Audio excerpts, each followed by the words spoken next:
a lot of the love I had for wanting to be a part of the industry is not there anymore. I don't even associate myself with the industry. You know what I'm saying? I'm not an industry artist. I'm an artist in the industry. If you want to rap or sing or whatever, don't become a part of the game. You know what? Listen to a song I called The Industry. And that pretty much explains, you know what I'm saying? Ever since Cassie filed that lawsuit against Diddy, it's like everything started falling apart. One by one, people began coming forward with shocking stories about Diddy and the people around him. Now, even big-name celebrities are being pulled into the mess. One name that keeps coming up: JayZ. Even 50 Cent called him out, saying JayZ has been staying quiet and hiding out, just waiting for the drama to blow over so he doesn't get dragged into it. Sounds shady, right? But things are about to get even crazier. Okay, I see what's really good. You're trying to eliminate the competition.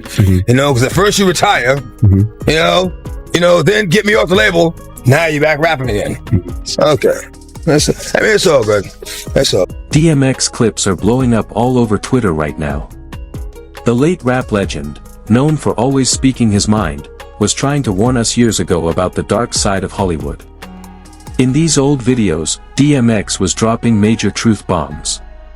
He called out Diddy for allegedly controlling his artists like puppets, and he warned people about JayZ getting close with the powerful people who secretly run everything behind the scenes. They made him jiggy and put him in suits and made them write lyrics for him and took all that publishing. And DMX wasn't just saying names for attention. He looked serious, like someone who had seen way too much. You could tell he was shaken up, talking about betrayal, mind games, and how dark the music industry really is.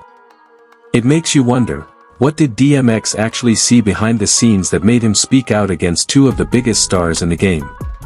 What secrets were so dark he couldn't stay quiet? Let me break it down for you real quick. Told Craig Mott if he didn't change management, he wasn't with him no more. Craig wasn't getting rid of his management. Craig said, yo, listen here, man, I'm not changing my manager just because you want to. Puff said, yo, I ain't that kid no more. Not at all. I was right there when he said that. Told Craig Mott, you don't change your management? I ain't. Diddy's whole image is falling apart fast. His legacy and that powerful reputation he built. It's getting torn down piece by piece. There are lawsuits, serious accusations, even the feds are involved. And this isn't something that's just going to disappear, it's only getting worse the more people dig. Now JayZ's name is being pulled into the same mess. And here's where it gets crazy. An old interview with DMX just resurfaced, and people are shocked. DMX didn't hold back at all. He called Diddy out, accusing him of mistreating his artists. He said Diddy was using his own people, breaking them down financially and creatively, and draining them of their talent and soul. A lot of the love I had for wanting to be a part of the industry is not there anymore. I don't even associate myself with the industry. You know what I'm saying? I'm not an industry artist. I'm an artist in it. Some fans think DMX was just using that word as a metaphor, like Diddy was robbing artists of their money and talent. But others believe DMX meant it literally. And with all the dark stuff that's been coming out lately, that theory doesn't seem so crazy anymore. DMX also had more to say. In another interview, he talked about how Diddy rejected him when he first tried to sign with Bad Boy Records. Flat out said no. But once DMX signed with Def Jam and started blowing up, Diddy suddenly changed his tune.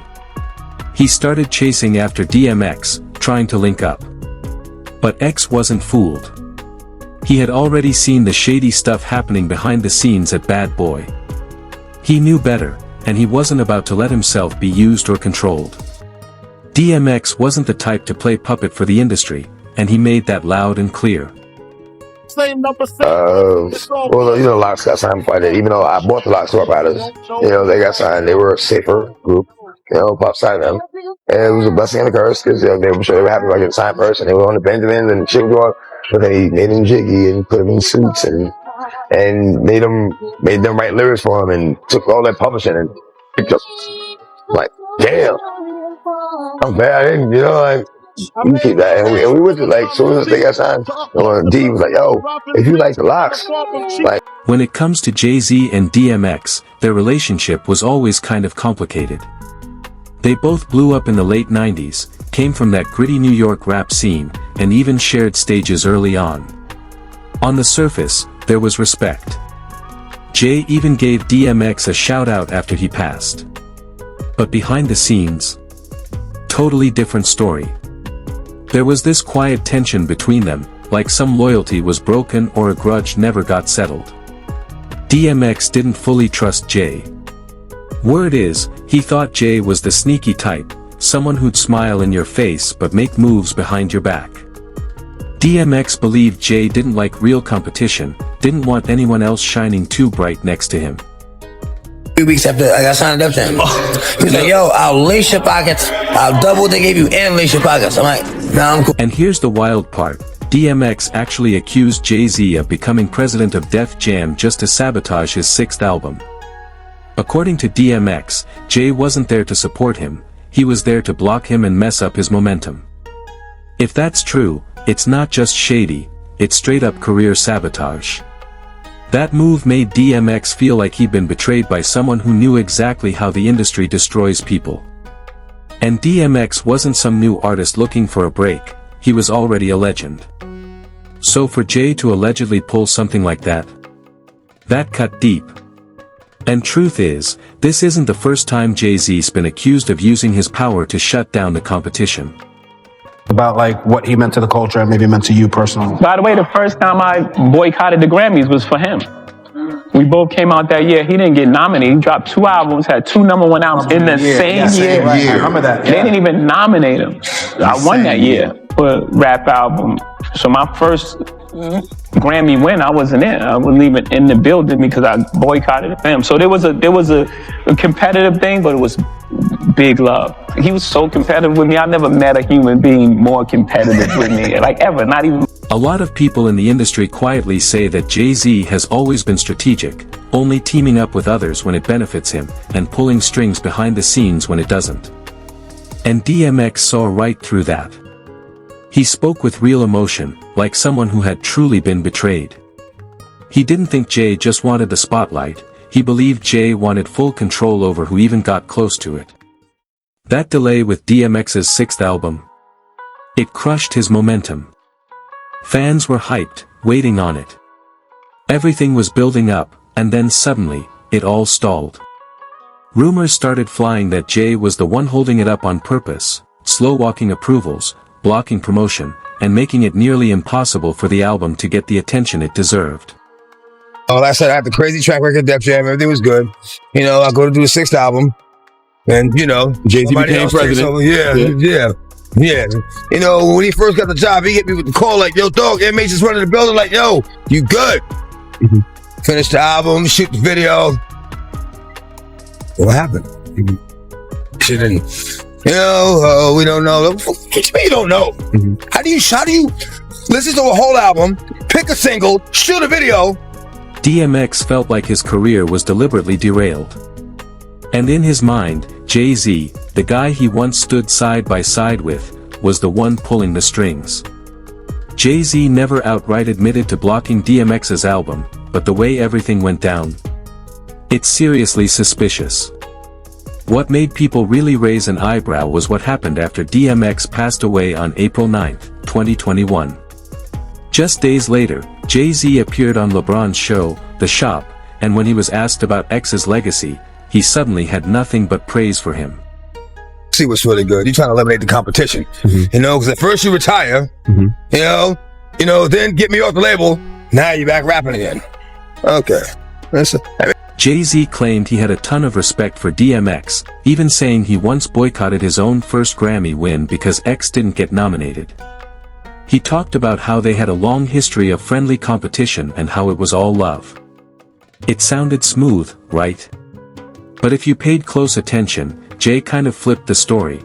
He made it seem like DMX was always trying to outdo him, like X was the one chasing him. But DMX had already said the complete opposite. This new breed of rapper that's paying DJs to play this, Right. You know what I'm saying? They sucking the record label executive, and it's like there's too much of that going on. Right. You know what I'm saying? Let me be me. Let me be the artist that I am and just play my motherfucking music. You know what I mean? Exactly. Now they want you all up under this, you know, sitting at the going to dinner with them and like that, and you know, all that favor for a favor shit. I don't get down like that. Look, I'll give you the music. Back in 2004, when JayZ became president of Def Jam, DMX said everything changed. X had been the label's golden child, dropping 5 straight #1 albums from 1998 to 2003, no skips, no flops, just pure domination. That kind of success should have put him in a league of his own and earned him serious respect at the label. But as soon as JayZ took over, DMX said Jay started messing with his 6th album, Year of the Dog. He claimed Jay was throwing obstacles and delays in his way, almost like it was personal. According to X, Jay wasn't there to help him succeed, he was there to shut him down. Bullshit, man. The game is bullshit. If you want to rap or sing or whatever, don't become a part of the game. You know what? Listen to a song I called The Industry. And that pretty much explains, you know what I'm saying, what the shit is about. The industry. Man, it's not the same. The industry, it's not a f***ing game. The industry, real is dying to get in the industry just to find they don't fit in. The industry ain't what it used to be. The industry's trying to control the way you MC. They want you to dress like this and talk like that, but I'm going to dress like this and talk with the gap. In that same radio interview, DMX dropped another bomb. He claimed the real reason JayZ sabotaged his 6th album was because Jay had changed his mind about retiring. That whole "I'm done with rap" thing. Jay was actually plotting a big comeback. But first, he had to clear the field of anyone who could outshine him. And DMX? He was definitely a threat. That was the breaking point for X. He finally saw the game for what it really was. 2 artists who came up together, now on completely different sides of the industry. Jay was trying to climb higher by shaking hands with the shadowy figures at the top. Meanwhile, DMX just wanted to make his music, speak his truth, and get paid fairly. Simple. But the moment he realized Def Jam wasn't letting him move freely anymore, he cut ties. X left the label behind and signed with Colia Records, ready to start fresh without the politics holding him back. From that point on, DMX never really saw Jay the same way. He believed Jay would throw anyone under the bus if it meant securing his spot with the powerful people in the industry. DMX wasn't about that life. He stayed true to himself, always calling out the ones pulling the strings, the label execs, the elites, the ones choking the life out of real artists. X refused to be their pawn. The artist you ever had had a real bad drug problem, DMX? I'm so sad. It's the most dangerous thing that's facing our society. So why sign an artist that would promote that? Because I already answered that question. You weren't paying attention. She asked me talent or issues, and I said talent. But I have to. I can't give up on people. What you think? That's hypocritical, though. You're saying it's opportunistic. Yeah. I got people to feed. I got a business. Back in 2005, DMX dropped a hard-hitting track called The Industry, and he didn't hold anything back. In the song, he straight up called label owners vultures, feeding off fresh talent, stripping artists of their soul, and tossing them aside once the check cleared.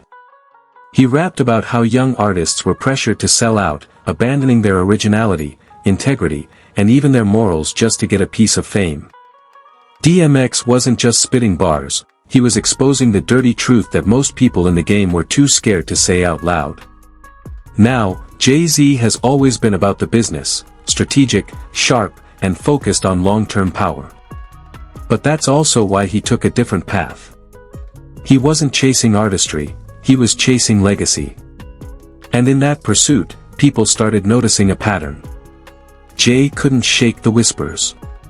Accusations kept popping up, claims that he threw people under the bus, walked over his own circle, just to stay in good with the industry's elite. Y'all made a lot of money together. Made a lot of money. Come on, Leo, don't do that to him. I don't know him. I really don't. So, I don't know what to tell. And it didn't stop with just rumors. Even Dame Dash, Jay's former partner and co-founder of Rockefeller, called him out. Dame said Jay completely switched up once he got in with the top dogs. He even name-dropped Laura Cohen, the former Def Jam president and one of Jay's closest industry connections, saying their ties ran deeper than anyone realized. In his book Decoded, JayZ openly referred to Laura Cohen as his mentor. Yeah, that Laura Cohen, the same guy who's been one of the most controversial figures in the music industry for years. Just look at his 2018 interview on The Breakfast Club. Cohen went on a whole rant about the substance abuse crisis in the industry, saying how heartbroken he was over DMX's struggles with addiction. It sounded real heartfelt, until Charlemagne hit him with the tough question. So why do you keep signing artists who promote that exact lifestyle? Lure, with a straight face, said, "It's just business. Just business." That cold. When Dame Dash first started calling out Jay for selling out and switching sides, a lot of people thought he was just reaching. But now, the pieces of the puzzle are starting to click into place. Against time was that we all know X is a gremlin and reckless and looking for a wall to crash into. X, if you listen to X, if you see X, this is, his death is no surprise. If you listen to and you watched who and what X was. And I think it's a tragedy because I wish people knew Earl, the fisherman who loved to fish and loved to be with his kids and loved to talk about deep things and curious about the world and interested in other. In that same interview, Charlemagne pressed Lure again, this time about Dame calling him a culture vulture. And get this, Lure straight up denied ever knowing Dame. Seriously. Even after Charlemagne reminded him that they made money together, Lure acted like Dame was invisible. That's when people started calling him Liar Cohen. Now, here's where it loops back to DMX. Word on the street is that it was Liar Cohen who got in JayZ's ear and pushed him to interfere with DMX's 6th album. Why? Because Lure and X didn't see eye to eye. And just when you thought it couldn't get any more disrespectful, things took a dark turn after DMX passed. Lure Cohen didn't even show up to X's funeral in person. Nah, he sent a cold pre-recorded message instead. DMX was laid to rest on April 25, 2021, and one of the men who made millions off his back couldn't even be bothered to show face and pay his respects. But what really had people fuming was what was said in that recording. Lure Cohen straight up called DMX a gremlin, and even had the nerve to say he wasn't surprised by his death. Let that sink in. That's JayZ's so-called mentor saying that about one of hip-hop's most legendary voices. Now it all makes sense why DMX never trusted Jay or Diddy. When X told us the industry was full of snakes and masks, he meant it. Most of these stars aren't who they pretend to be. And the deeper we dig, the more truth keeps spilling out. Fans believe this is just the beginning, more skeletons are about to tumble out of closets. One thing about DMX, he always kept it real. Never sugar-coated a thing. Never folded. Never played their game. Rest in power, X. You were one of one. But what about you? What do you think about all this? Do you believe there's even more going on behind the scenes?